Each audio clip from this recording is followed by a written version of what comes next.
Topic है voice. और voice दो टाइप के होते हैं, एक होता है एक्टिव वॉइस और दूसरा होता है पैसिव वॉइस। जो भी टेंसेस हम ऑलरेडी पढ़ चुके हैं वो टेंसेस सारे एक्टिव वॉइस में है। अब उसी सेंटेंस को हमें पैसिव वॉइस में कन्वर्ट करना है without changing the meaning of the sentence. हम क्या करते हैं, सेंटेंस को चेंज करते हैं। कैसे चेंज करते हैं? सिर्फ उसका अरेंजमेंट चेंज करते हैं, ना ही उसका मीनिंग चेंज नहीं करना है हमें। सो एक्टिव वॉइस और पैसिव वॉइस को पढ़ने के लिए हमें अच्छे से टेंसेस भी आने चाहिए। तो पहला टेंस हमारा क्या होता है? Simple tense. वैसे तो प्रेजेंट टेंस होता है, उसके बाद सिंपल पास्ट टेंस भी आता है और सिंपल फ्यूचर टेंस भी आता है। तो मैंने सबको मिला के लिख दिया सिंपल टेंस। ओके, ये सिंपल टेंस सिंपल प्रेजेंट का हो, सिंपल पास्ट का हो या सिंपल फ्यूचर का हो, एक कॉमन अरेंजमेंट है subject plus verb plus object. Clear that? अगर ये प्रेजेंट है मतलब प्रेजेंट टेंस है तो हमें यहाँ V1 का यूज करना पड़ता है, राइट? यानी कि हमारा फॉर्मूला क्या बनेगा? Subject plus V1 plus object. अगर पास्ट टेंस है तो हमें V2 का यूज करना पड़ता है, तो हमारा सिंपल पास्ट टेंस क्या बनता है? Subject plus V2 plus object. और अगर फ्यूचर टेंस है तो हमारा कौन सा वर्ब यूज करना है? V1। बट V1 के पहले हमें या तो शाल का यूज करना है या तो विल का यूज करना है, देन हमें V1 लगाना है। अगर हम डायरेक्टली V1 लगाते तो वो तो सीधा प्रेजेंट टेंस की तरह हो जाता।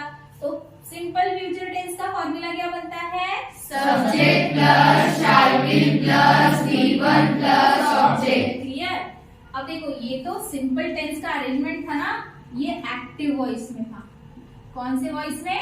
Active voice. हमारा टारगेट है ना कि वॉइस पढ़ना है, इस एक्टिव को पैसिव में कन्वर्ट करना है। ठीक है, अब सिंपल टेंस को हम पैसिव वॉइस में कन्वर्ट करेंगे। तो पैसिव वॉइस में कन्वर्ट करने के लिए हमें याद रखना है ऑब्जेक्ट को फर्स्ट ऑफ ऑल लेकर आना है। मतलब अभी इस बार सब्जेक्ट की प्लेस पे कौन आएगा?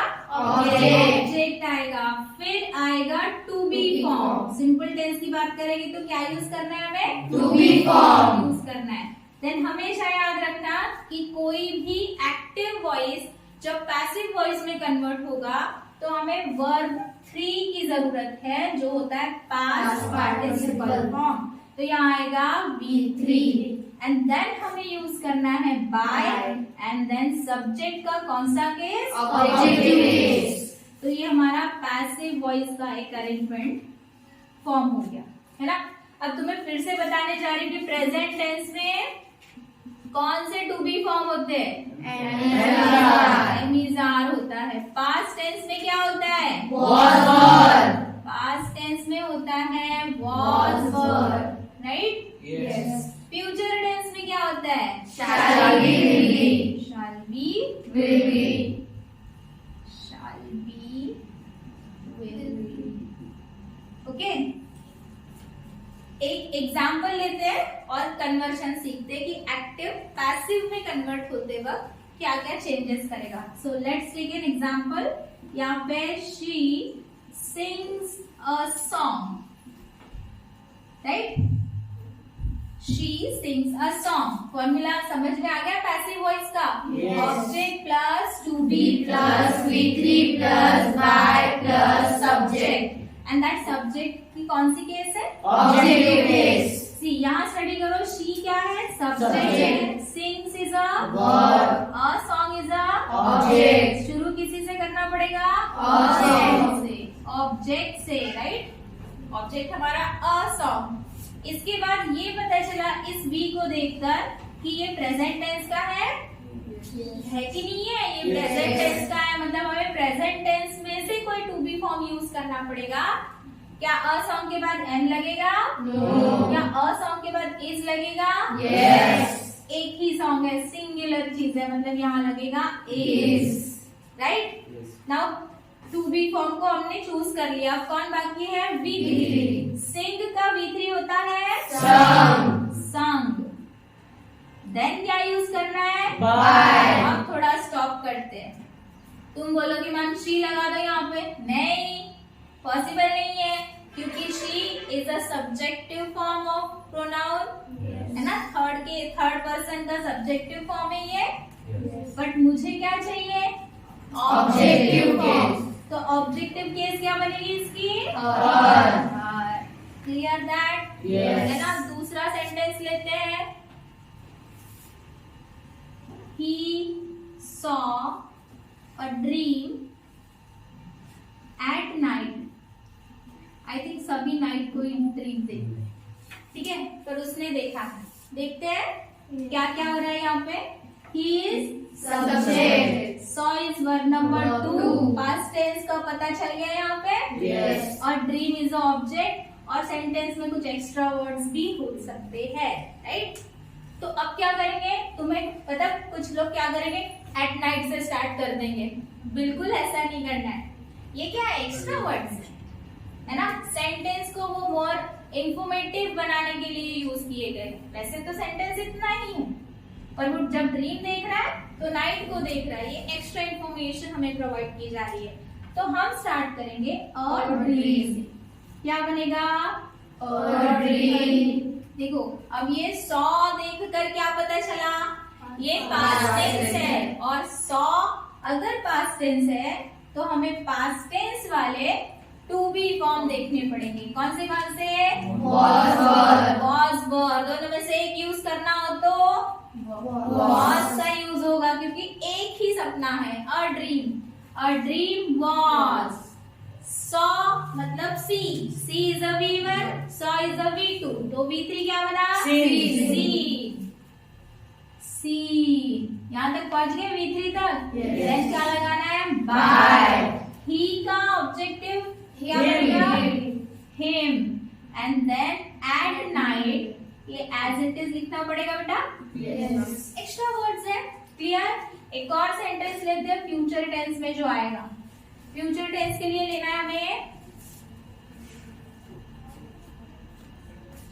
द जज will punish the criminal. Okay, sentence समझ में आ गया, द जज will punish the criminal. Let's see कौन क्या है, द जज क्या है, सब्जेक्ट। ये विल देखकर किसकी याद आनी चाहिए तुम्हें, punish is a verb, V1, and then the criminal is the object. तो अभी ये तो एक्टिव अरेंजमेंट है, इसका क्या करना है, पैसिव वॉइस करना है। क्या लिखना पड़ेगा सबसे पहले, द क्रिमिनल। अभी खुद को रोको, क्या लिखना पड़ेगा क्रिमिनल के बाद, टू बी फॉर्म। कौन से टेंस के, फ्यूचर टेंस। वो हमारे पास शैल बी और विल भी है। अभी कंफ्यूजन क्या है पता है, यहाँ सिंगुलर प्लूरल बताया किसी ने, हमने मान लिया। यहाँ थोड़ी ऐसा होगा, यहाँ पता है क्या है, शैल बी तब लगेगा जब अनसर्टेनिटी होगी। टेंसेस में हम पढ़ चुके हैं, है ना। कंफर्म के लिए हम विल बी का यूज करते हैं, ठीक है। तो हम क्या लगाएंगे, द क्रिमिनल विल बी। रुक जाते हैं थोड़ा सा, क्या हुआ, टू बी यूज हो गया। अब क्या आएगा, पनिश का V3, क्या बनेगा, पनिश, ईडी लग जाएगा, राइट, पनिश और बाय। अब तुम प्रोनाउन का यूज नहीं कर सकते, क्योंकि अभी तुम्हारा जो सब्जेक्ट है वो जब ऑब्जेक्ट बन के आएगा तो जज ही रहेगा, है ना। तो क्या बोलोगे, बाय द जज। इज दैट क्लियर बेटा, yes। तो हमने आज पढ़ा, अभी पढ़ा simple tense, right. Simple tense में एक एक्टिव वॉइस किस तरह पैसिव वॉइस में कन्वर्ट होता है। तो एक्टिव वॉइस की अरेंजमेंट रहेगी subject plus verb plus object, और इसे कन्वर्ट करना हो तो वो बनेगा object plus to be plus V3 plus by plus subject. Clear that, yes. अभी स्टार्ट करते हैं हमारा नेक्स्ट टेंस। कौन सा होता है नेक्स्ट टेंस, कंटिन्यूअस टेंस। अगर प्रेजेंट हो तो क्या बोलोगे, प्रेजेंट कंटिन्यूअस टेंस। पास्ट हो तो क्या बोलोगे, पास्ट कंटिन्यूअस टेंस। और फ्यूचर रहा तो फ्यूचर कंटिन्यूअस टेंस। एक चीज का हमें बहुत ज्यादा ध्यान रखना है, फ्यूचर कंटिन्यूअस टेंस कभी भी पैसिव में कन्वर्ट नहीं होता है। Future continuous tense never converted into passive voice. Passive voice मतलब यहाँ पे सिर्फ दो ही टेंस पढ़ने हैं।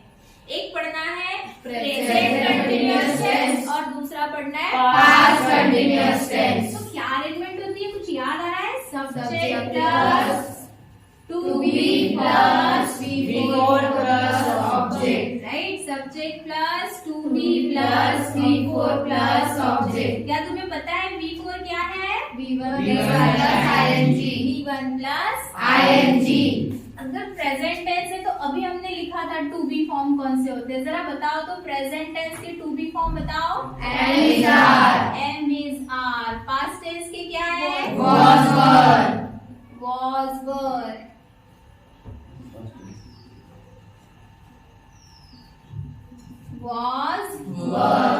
और मैंने अभी एक चीज तुम्हें बताई कि बेटा फ्यूचर में ये कन्वर्ट ही नहीं होगा, तो मैं उसके टू बी फॉर्म ही क्यों लिखूं, है ना? इसका पैसिव अरेंजमेंट क्या होगा? ये तुम्हारा एक्टिव अरेंजमेंट था subject plus to be plus V4 plus object and that V4 is V1 plus ing।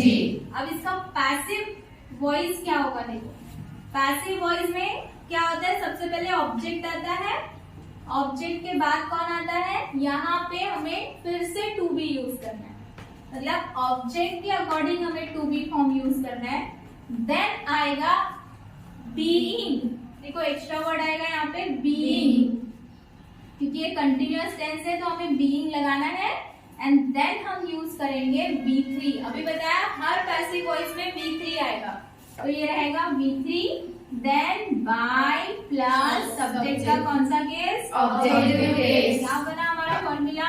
Object plus to be plus being plus V3 plus by plus subject. Subject का कौन सा? Objective case. अब इसके examples देखते हैं। सिर्फ दो tense पढ़ने हैं, क्योंकि फ्यूचर कंटिन्यूअस टेंस कभी भी पैसिव वॉइस में कन्वर्ट नहीं होता है। और भी 3 टेंसेस है, मैं बताऊंगी। एग्जाम्पल लेते हैं। एग्जाम्पल है they are reading a novel. They are reading a novel. ये सेंटेंस देख के पता तो चल रहा है कंटिन्यूअस टेंस है ना? और वो भी कौन सा कंटिन्यूअस टेंस है? प्रेजेंट कंटिन्यूअस टेंस, है ना? सिर्फ प्रेजेंट और पास्ट को करना है, फ्यूचर को तो पढ़ना ही नहीं है। इसको कन्वर्ट करेंगे पैसिव वॉइस में। देखो ये सब्जेक्ट है, ये टू बी फॉर्म है, ये वर्ब नंबर 4 है और ये ऑब्जेक्ट है। तो कौन आएगा सबसे पहले? ऑब्जेक्ट। कौन है ऑब्जेक्ट? अकॉर्डिंग टू ऑब्जेक्ट हमें टू बी फॉर्म यूज करते हैं। तुम ये मत सोचना कि यहाँ आर है तो हम आर लगा देंगे। और नॉवल के बाद क्या आना चाहिए टू बी फॉर्म?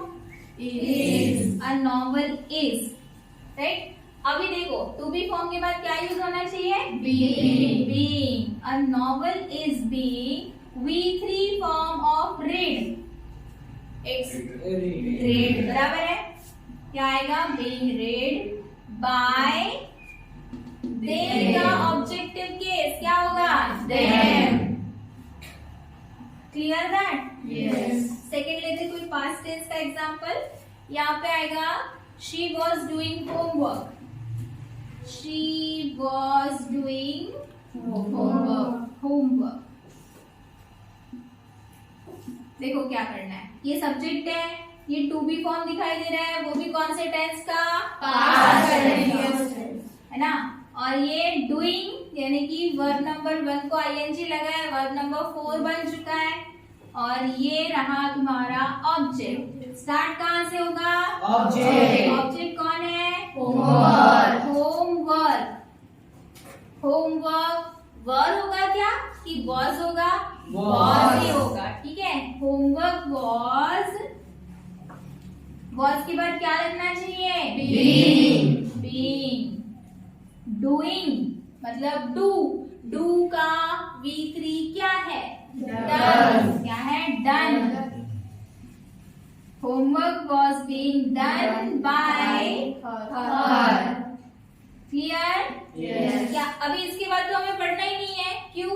क्योंकि इसके बाद फ्यूचर कंटिन्यूअस टेंस आएगा और फ्यूचर कंटिन्यूअस टेंस कभी भी कन्वर्ट नहीं होता है पैसिव वॉइस में। क्लियर?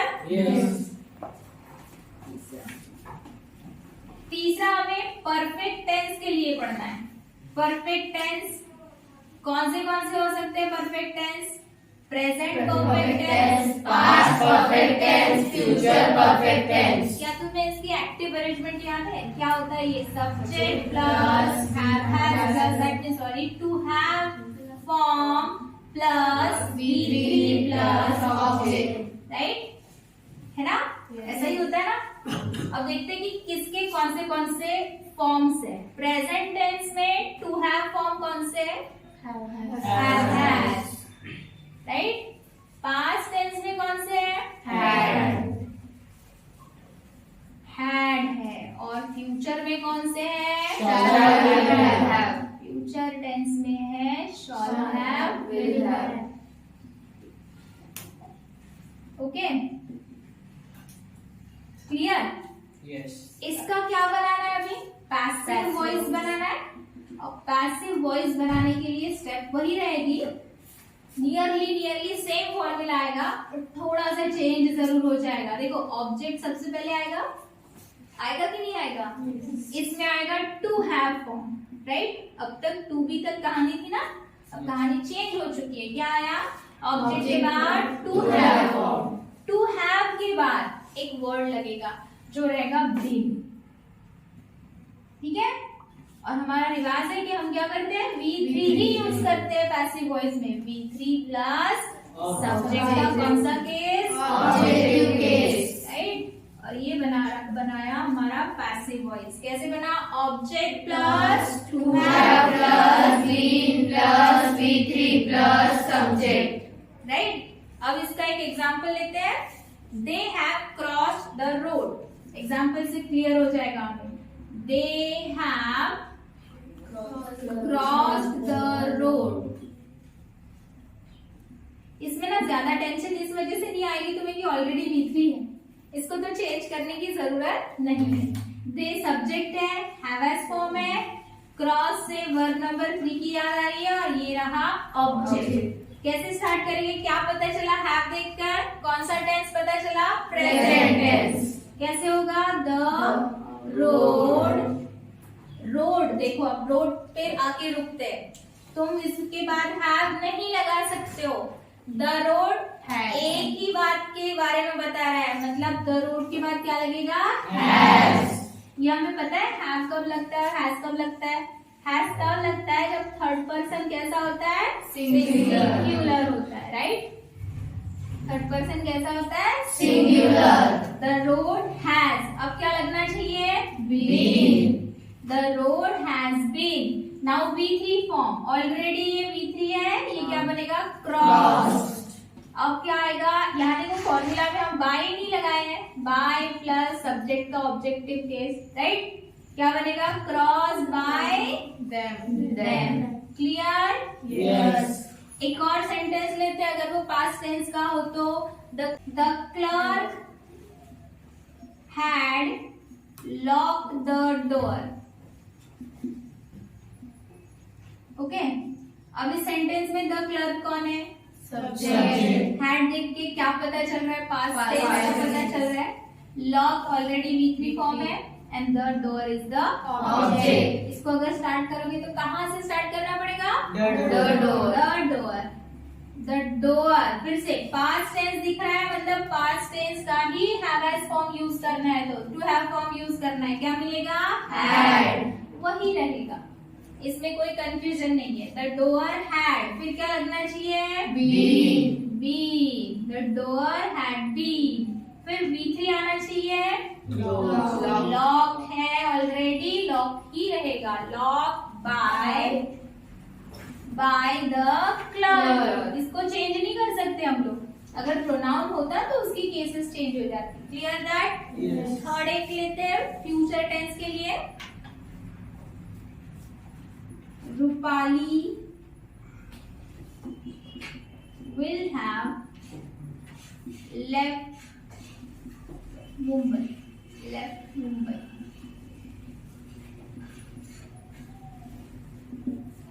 क्या लिखा? Rupali will have left Mumbai. और इसको आगे बढ़ाना हो तो इन द नेक्स्ट वीक। कब जा रही है? Next week. ठीक है, देखते हैं। रूपाली सब्जेक्ट है, विल से फ्यूचर का अंदाजा आ रहा है ना? हैव, विल हैव से पूरा फुल फ्यूचर का अंदाजा आ रहा है, right? Left is V3 form, Mumbai तुम्हारा ऑब्जेक्ट है। इन द नेक्स्ट वीक ये एक्स्ट्रा वर्ड्स, कई बार एक्स्ट्रा वर्ड सेंटेंस को खत्म करने का काम करते हैं, एंड करने का काम करते हैं, ठीक है ना? कैसे होगा इसका? चलो बताओ। मुंबई बोलो। मुंबई क्या? मुंबई। आगे बढ़ो। Will have। Will have, as it is will have, क्योंकि फ्यूचर टेंस में शैल हैव, विल हैव होता है। Will have been left by Rupali. अब यहाँ पे कोई चेंज मत करना, क्योंकि it is a noun, right? Pronoun रहे तभी चेंज करेंगे। Rupali in the next week. Clear बेटा? थर्ड फॉर्म भी। और फोर्थ फॉर्म के बारे में तो सोचना ही नहीं है, क्योंकि वो कभी कन्वर्ट नहीं होता है। Present perfect continuous, past perfect continuous, future perfect continuous और फ्यूचर कंटिन्यूअस कभी भी पैसिव वॉइस में कन्वर्ट नहीं होते हैं, ठीक है? अगर ऐसा क्वेश्चन आता है तो हमें लिखना है नो चेंज। Clear that? गलती से अगर किसी ने ऐसा सवाल दे दिया कि यहाँ फ्यूचर कंटिन्यूअस टेंस है कन्वर्टेड इनटू पैसिव वॉइस, तो क्या लिखोगे? No change. क्लियर बेटा? यस। अभी कन्वर्शन सीखना है active to passive imperative sentence के। इंपरेटिव सेंटेंस एक order, command, request, wish, advice and suggestion, ये सारे हो सकते हैं, ठीक है? सो इंपरेटिव सेंटेंस का अरेंजमेंट सिर्फ बहुत ही सिंपल होता है, वर्ब प्लस ऑब्जेक्ट और एक्स्ट्रा वर्ड कभी आता है, ठीक है? समटाइम्स पता है क्या होता है, यहाँ पे क्या लगता है, अगर नेगेटिव है तो यहाँ पे तो डोंट का यूज करते हैं, राइट? डोंट से शुरू होता है या समटाइम वर्ब से शुरू होता है, तो ये हमारे इंपरेटिव सेंटेंस का अरेंजमेंट है, ठीक है ना? अगर इसको हमें क्या बनाना है, पैसिव वॉइस में कन्वर्ट करना है। ये कौन सा अरेंजमेंट है? Active voice. और इसे मुझे बनाना है पैसिव वॉइस। तो मैं पैसिव वॉइस बनाने के लिए इस तरह के सेंटेंस को बिल्कुल भी बिना सोचे लेट से स्टार्ट करना है। किससे स्टार्ट करना है? लेट से स्टार्ट करना है, और लेट से स्टार्ट करके देन हमें ऑब्जेक्ट लेना है। अंडरस्टूड बेटा? लेट से स्टार्ट करके क्या किए? ऑब्जेक्ट। और फिर यहाँ पे हमें बी का यूज करना है। अगर डोंट से स्टार्ट हुआ तो यहाँ पे नॉट बी लगाए, ठीक है? डोंट है तो नॉट बी, अगर डोंट नहीं है तो only be. Clear? And then आता है, क्या बताया था, वर्ब नंबर 3, और अगर एक्स्ट्रा वर्ड्स है तो वो लिख देते हैं। समझ में आई बात? Yes. है ना? चलो एग्जाम्पल लेते हैं, थोड़ा एग्जाम्पल से क्लियर हो जाएगा ये। फर्स्ट एग्जाम्पल है गिव द ऑर्डर। अगर मैंने ऐसा लिखा है गिव द ऑर्डर, क्या हो जाएगा? गिव द ऑर्डर मतलब ये इंपरेटिव सेंटेंस वर्ब से स्टार्ट हुआ, समझ में आ रहा है? और ये है तुम्हारा ऑब्जेक्ट। किससे स्टार्ट करोगे? लेट से, राइट? लेट द ऑर्डर, अब क्या आएगा? बी। नॉट भी नहीं आएगा क्योंकि सेंटेंस तो नेगेटिव नहीं है, तो क्या बनेगा? Order be V3 given. Clear that? अगर मैं कोई डोंट वाला सेंटेंस लेती हूँ, डोंट राइट इट, यहाँ लिख दिया मैंने second sentence don't write it. अब ये नेगेटिव कमांड है ना बेटा? राइट से तुम्हें वर्ब का पता चल रहा है और इट तुम्हारा ऑब्जेक्ट बन जाएगा। क्या आएगा? कहां से स्टार्ट होगा? ऑफ कोर्स लेट से स्टार्ट होगा। उसके बाद ऑब्जेक्ट कौन है? इट। इट के बाद क्या लगना चाहिए? Not be. और राइट का V3 क्या बनेगा? Return. Let it not be return. Clear that? Yes. ना? क्या क्लियर हुआ हमें? बहुत ही सिंपल था। इंपरेटिव सेंटेंस लेट से स्टार्ट करना है, यहाँ कोई भी सब्जेक्ट की जरूरत नहीं होती है। इंपरेटिव सेंटेंस हमेशा सब्जेक्ट को मिस करता है, मतलब होता ही नहीं है उसमें, ठीक है? हम ऑक्सिलरी का यूज करेंगे। ठीक है, मैं इसी के आगे इसको स्टार्ट कर देती हूँ, जहाँ पे सेंटेंस पढ़ेंगे हम विथ मॉडल ऑक्सिलरी। ठीक है, विथ मॉडल ऑक्सिलरी। ठीक है, देखो कैसे होगा इसका। Model auxiliary can, could, shawl, should, पता है ना सभी को? पता है? तो देखते हैं, अगर तुम्हारे सेंटेंस में कुछ ऐसा अरेंजमेंट है, सब्जेक्ट प्लस कोई ऑक्सिलरी है, देन वर्ब है, देन ऑब्जेक्ट है। ये अरेंजमेंट जो तुम देख रहे हो ये एक्टिव अरेंजमेंट, राइट? अभी इसका क्या बनाना है? पैसिव वॉइस बनाना है। पैसिव वॉइस बनाने के लिए कोई ज्यादा कुछ नहीं करना है हमें, पहले तो हमें ऑब्जेक्ट को लिखना है। क्लियर? ऑब्जेक्ट को लिखने के बाद यहाँ पे ऑक्सिलरी वाला सेंटेंस है तो हम इसके बाद ऑक्सिलरी लिखेंगे, और इसके बाद हमें यूज करना है हैव बीन। क्या यूज करना है? Have been. ऑक्सिलरी के बाद have been, then V3, then by, and then subject का ऑब्जेक्टिव केस। पैसिव अरेंजमेंट समझ में आ गई बेटा? Yes. एक बार रीड करते हैं इसको, क्या अरेंजमेंट है? Object plus auxiliary plus have been plus V3 plus by plus subject. Subject का कौन सा केस? Objective case. एग्जाम्पल लेते हैं, you can take it away. Example है you can take it away. अगर मैं इसको ऐसे लिख रही हूँ तो यहाँ कैन से मुझे ऑक्सिलरी का दर्शन हो गया, ऑक्सिलरी पता चल गई, है ना? You that means subject, take is your V1। Of course किसी भी मॉडल ऑक्सिलरी के बाद V1 का यूज होता है, मतलब V1 रहेगा। Take it, it is the object, away are the extra words, right? बात समझ में आ गई? कहाँ कौन क्या है? क्लियर हो गया? Yes. कैसे हो गया? अब आगे क्या आएगा? कहाँ से शुरू करना पड़ेगा? ऑब्जेक्ट से, ऑफ कोर्स। ऑब्जेक्ट कौन है? इट। इट के बाद ऑक्सिलरी का यूज करना है, वही ऑक्सिलरी हम यूज करेंगे इट कैन। यहाँ तक आ गए? कैन के बाद Have been. have been, V3 taken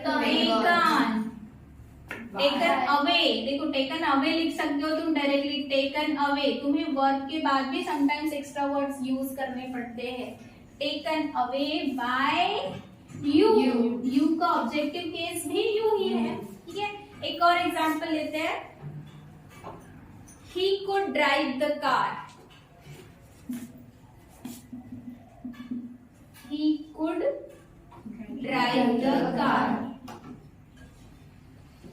ठीक है, he could drive the car auxiliary दिखाई दे रही है, राइट?